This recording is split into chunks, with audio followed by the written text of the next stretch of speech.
Урматтуу Leylek rayonunun turgunları 1 noyabr günü saat 13:00'da bütün Kırgızstan Siyasi Partiyasının lideri Alıhan Madumarov menen jolugушууга çakırabız.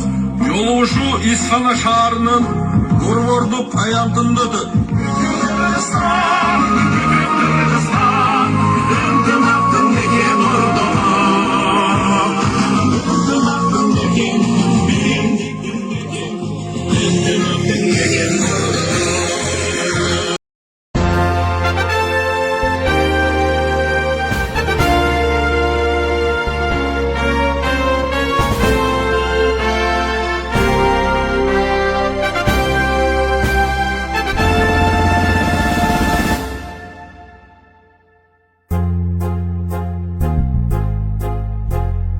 Sankılımdar canın verip babalar saktap gelgen aykül Kırgız elden biz berekesin tөгүп durgan acayip bakıvattı asıl kımbat yerden biz berekesin tөгүп durgan acayip bakıvattı asıl kımbat yerden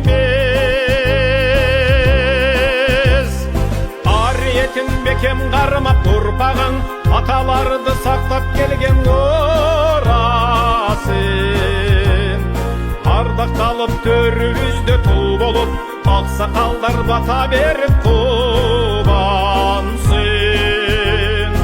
ardaktalıp törümüzde tul bolup aksakaldar bata berip kubansın.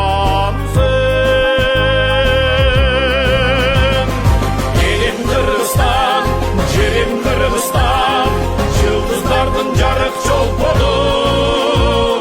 Bütün Kırgızstan,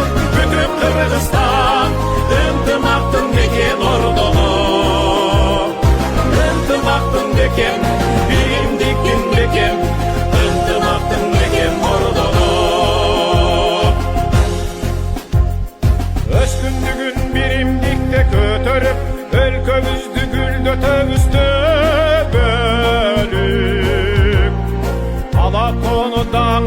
Azalap düynögö azatlıkta arıda ömür sürülür